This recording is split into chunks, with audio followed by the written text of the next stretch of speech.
Republic day કહેવાશે તો પણ ભૂલી જશે, કારણ કે કન્ફ્યુઝિંગ છે. શું કન્ફ્યુઝિંગ છે? કયો દિવસ ક્યારે કેવો આવે. તો આજે આપણે શું ભેગું કરવાના છીએ? વિકસિત રાષ્ટ્રોની ભાવનાને ભેગી કરવાના છીએ. મેડમે કીધું ને કે આપણે આપણા દેશને કેવો બનાવવાનો છે, તો કે અહીંયા જે નાના નાના ભૂલકા બેઠા છે તમારી જેવા બધા ક્યુ, એમાંથી આવા હેન્ડસમ બોય બનાવવાના છે. આ હેન્ડસમ બોય એટલે છેલ્લા 25 વર્ષનું આપણું વિકસિત રાષ્ટ્રનું ઉદાહરણ. અહીંયા કેટલાય હેન્ડસમ માતા પિતા પણ બેઠા છે, અને આ બધા પણ આપણા વિકસિત રાષ્ટ્રનું ઉદાહરણ જ છે. આપણે બધાએ આજે અહીંથી એક એવો સંદેશ લઈને જવાનું છે કે આપણે આપણા દેશના, તમને ખબર છે કે વિકાસને ઇંગ્લિશમાં શું કહેવાય છે? વિકાસ, વિકસિત ભારત કીધું તો વિકાસ, કેટલાક છોકરાઓ તો મોટા ધોરણના છે તો એને ગુજરાતી અને ઇંગ્લિશ બંનેના શબ્દોની ખબર હશે. એને ડેવલપ કહેવાય છે. શું કહેવાય છે? ડેવલપમેન્ટ એટલે વિકાસ, અને વિકસિત રાષ્ટ્ર એટલે ડેવલપ ઇન્ડિયા. બરાબર છે? તો આપણે આપણા ભારત દેશને કેવો લઈ જવાનો છે? આપણે જો નાના હોઈએ ને ત્યારે આપણી વજન વધે, આપણી લંબાઈ વધે, તો આને કહેવાય ગ્રોથ. શું કહેવાય? ગ્રોથ. ગ્રોથનું ગુજરાતી શું છે? વૃદ્ધિ. શું છે? વૃદ્ધિ. અને બીજું છે વિકાસ. તો આપણા દેશની સાઈઝ ઉપર ઈસ્ટથી માંડીને ઉપર નોર્થથી માંડીને સાઉથ સુધી જે છે 3211 કિલોમીટરની છે, અને સાઉથની જેમ નોર્થની લીધી રીતે ઈસ્ટથી વેસ્ટની છે એ આપણી 2900 કિલોમીટરની છે. બરાબર છે? તો એની અંદર તો કઈ આપણે ઇજાફો નહીં કરી શકીએ, બરાબર, પણ આપણે વિકાસ તો પામી શકીએ. વિકાસ પામવું એટલે આપણા દેશની અંદર જે પણ સમૃદ્ધિ વધે, જે પણ આપણા દેશની અંદર ટેકનોલોજી વધે, જે પણ આપણા દેશની અંદર મેન્યુફેક્ચરિંગ વધે, જે પણ આપણા દેશની અંદર relationship to the other Nations વધે, એને આપણે વિકસિત ભારત કહેવાનું છે. અને આ માટે થઈને આપણે બધાએ કામ કરવાનું છે. એ આ બંને ડોક્ટર સાહેબોએ જે આપણને કીધું કે એક સિંહના માટે પણ સવારે ઉઠીને કર્મ કરવા જવું પડે છે, તો તમે પણ વિકસિત ભારતના રાષ્ટ્રનો પાયો નાખવા માટે તમારા માતા પિતા તમને દરરોજ અહીંયા અભ્યાસ માટે મોકલે છે. આપણી એવી સ્કૂલ છે કે જેની અંદર આપણો સર્વાંગી વિકાસ થાય છે. અમને બાળપણ ડોક્ટરને કોઈ ડેવલપમેન્ટના ડોમેઇન પૂછે, એટલે કે બાળકનો વિકાસ કયા કયા ક્ષેત્રમાં થાય એમ પૂછે, તો અમે એમ કહીએ કે સોશિયલ ડેવલપમેન્ટ. સૌથી પહેલું બાળકનું ડેવલપમેન્ટ શેમાં થાય? Social development. કયું હોય તો દરેક માતાને પોતાને પિતાને ખબર હશે કે જ્યારે તમારું બાળક 2 મહિનાનું થવા આવ્યું હશે ત્યારે એને પહેલી તમારી તરફ સ્માઇલ આપી હશે, અને એ જે સ્માઇલ છે એ એનું ફર્સ્ટ સોશિયલ ડેવલપમેન્ટ છે. અને માણસ પોતાના ફર્સ્ટ સોશિયલ ડેવલપમેન્ટમાં સ્માઇલ પોતાના ચહેરા ઉપર ધારણ કરે અને જીવન પર્યંત જો એના ચહેરામાં સ્માઇલ રહે તો યાદ રાખજો કે કોઈ પણ પ્રકારની ખાય હશે ને તો સ્માઇલ એમાં બ્રિજ બની જશે, અને આ સ્માઇલ તમને જીવનની અંદર કોઈ પણ કામ તમારે પાર પાડવું હશે ને ખાલી એક સ્માઇલ આપજો. શું કરવાનું છે આપણે બધાએ? સ્માઇલ. એવું કીધું ને કે હેપી રહેવાનું. તો યુ આર હેપી એની પહેલી સાઇન શું છે? I am happy is being presented and reflected. એ આપણામાંથી કઈ રીતે ખબર પડે? give a handsome smile. मुस्कुराते रहो. क्या करना है हमें? मुस्कुराते. એટલે મજામાં રહેવાનું. તો બધાએ પણ પોતાના ચહેરા ઉપર તમે જુઓ કે આમ કરીને બેસો, તમે આમ કરીને you will feel relaxed. તો વિકસિત ભારતને કરવું હોય તો ખાલી એક જ પહેલું છે કે તમારા ચહેરા ઉપર સ્માઇલ કરવું. એવી જ રીતે મોટર એટલે ચાલવું, દોડવું, પગવું, આ બધું જે છે ને એ પણ એક અમારા બાળકોમાં ડેવલપમેન્ટનો ડોમેઇન કહેવાય. આપણે પૂછીએ કે તમારું બાળક બેસતા ક્યારે શીખ્યું, ડોકું ક્યારે ઊંધું રહેવા માંડ્યું, તમારું બાળક ચટ્ટામાંથી ઊંધું ક્યારે પડ્યું, this are all development domain. પણ આ બધા નાના નાના સૂક્ષ્મ ડોમેઇન ત્યારે જ ડેવલપ થશે જ્યારે તમારી 5 ઇન્દ્રિય, 5 સેન્સ, ભગવાને આપણને 2 પ્રકારની 5 ઇન્દ્રિય આપી છે. એક કર્મની ઇન્દ્રિય આપી છે અને એક જ્ઞાનની ઇન્દ્રિય આપી છે.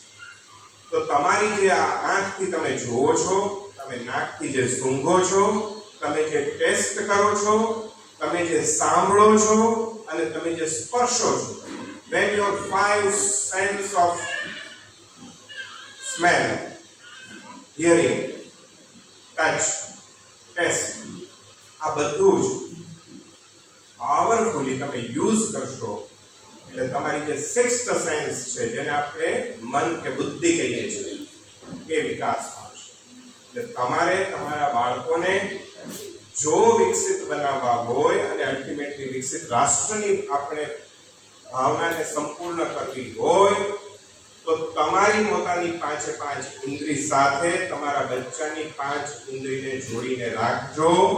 મતલબ કે તમે જે પણ જમશો, જે પણ વાતાવરણમાં તમે સૂંઘશો, જે પણ વાતાવરણની અંદર તમે બોલશો, જે પણ વાતાવરણની અંદર તમે સ્પર્શ કરશો, આજે બધા શેમાં વયા ગયા છે? આ 5 સેન્સ શેમાં જતી રહી છે અત્યારે? જો પાછળથી મોબાઈલ, આવો મોટો મોડો થાય. મોબાઈલના વિક્રેતા પણ અહીંયા બેઠા છે, પણ છતાંય મારે કહેવું પડશે કે મોબાઈલ ડેફિનેટલી સ્માર્ટફોન કહેવાય છે, બટ એ બનાવ્યો છે આપણા જેવા સ્માર્ટ માણસે. એટલે એનો આપણે ઉપયોગ એક ખિલૌના તરીકે નથી કરવાનો, એક સમય પસાર કરવાના સાધન તરીકે નથી કરવાનો, એક બાળકને રડતું છાનું રહેવા માટે થઈને અથવા નડતું અટકાવવા માટે થઈને નથી કરવાનું. એટલે વિકસિત રાષ્ટ્ર જો તમારે જોતું હશે તો જો તમે તમારો મોબાઈલ ઊંધો, વાઇબ્રેટર મોડ ઉપર અને બિનજરૂરી ઉપયોગ નહીં કરો અને જ્યાં સુધી તમારા બાળકો 18 વર્ષના નથી થતા અને તમે એને ગાડીનું લાયસન્સ ના આવે ત્યાં સુધી 4-wheel ડ્રાઈવ કરવા નથી આપતા, એ જ રીતે દરેક વસ્તુની એક ઉંમર અને એનો એક તમારે યોગ્યતા પ્રાપ્ત કરવી પડે છે. પછી જ એ તમે એને હેન્ડ ઓવર કરો જ્યાં સુધી એનામાં સમજણ આવે. તમારે આ બધા બાળકો તો 2 વર્ષથી મોટા થઈ ગયા છે, પણ અહીંયા અમારે તમને એક રૂલ ઓફ 5201 ની પણ વાત કરવી છે કે વિકસિત રાષ્ટ્રના ભારત માટે ખાલી તમે ઘરે જે પગલાં લઈ શકો એ શું છે? તો અમે કહીએ કે તમારા બાળકોને દરરોજ ખાલી 500 ગ્રામ 5 પ્રકારના શાકભાજીને ફળ જમાડો. તેમાં 3 ફળ હોવા જોઈએ અને 2 શાક હોવા જોઈએ. રૂલ ઓફ 2 એ છે કે 2 વર્ષથી નીચેનું બાળક છે તો સોશિયલ મીડિયા ઉપયોગ જ ન કરો, અને મોટું બાળક છે તો પણ 20 મિનિટ્સથી વધારે એને ઉપયોગ ન કરવા દો અને એને પણ સુપરવાઇઝડ ઉપયોગ કરો.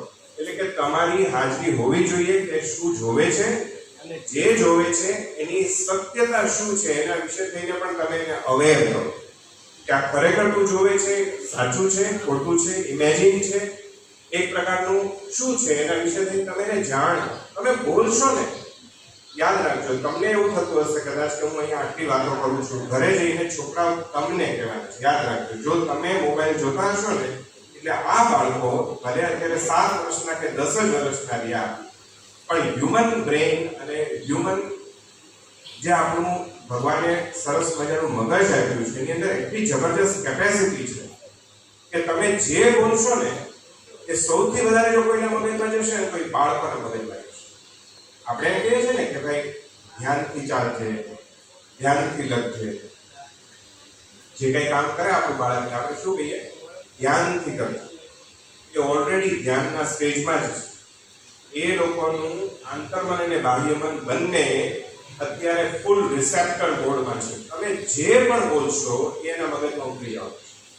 માટે તમને કહું છું કે તમે સોશિયલ મીડિયા જોતા સમયે જો એને સત્ય હકીકત જણાવશો કે બેટા આ તારી ટ્રેન ઉપરથી કૂદકા મારી ગેમ કઈ દુનિયામાં કૂદકા મારતા થઈ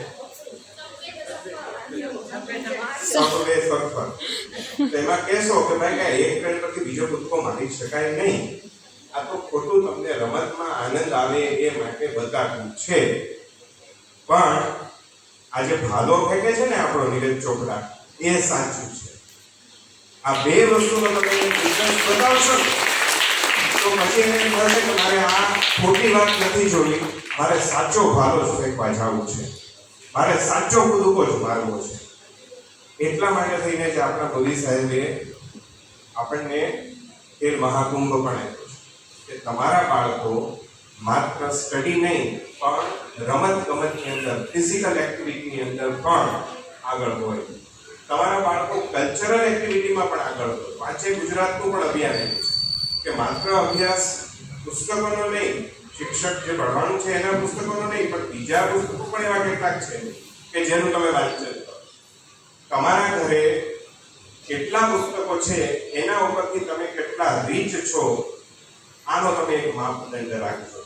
તમે કેટલા પૈસા ધરાવો છો, તમારા બેંકમાં કેટલા ખાતા છે, કે તમારી પાસે કેટલી ગાડીઓ પડી છે એ અગત્યનું નથી, પણ તમે તમારા બાળકોને અને તમે પોતે પણ બીજું કેટલું વધારાનું વાંચન કરી શકો છો તેના ઉપર તમારી સમૃદ્ધિનો આધાર છે.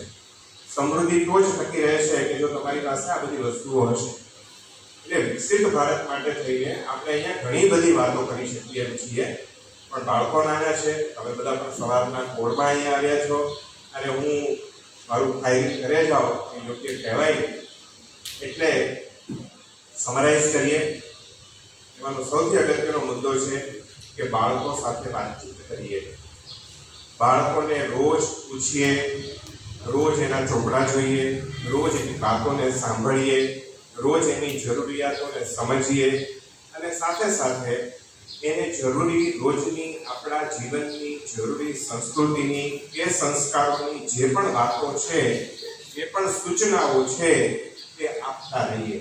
તમે કહેતા રહેશો એટલે એક સરસ મજાના બાળકનું નિર્માણ થતું રહેશે અને જે આપણા રાષ્ટ્રને વિકસિત રાષ્ટ્ર તરીકે લઈ જશે.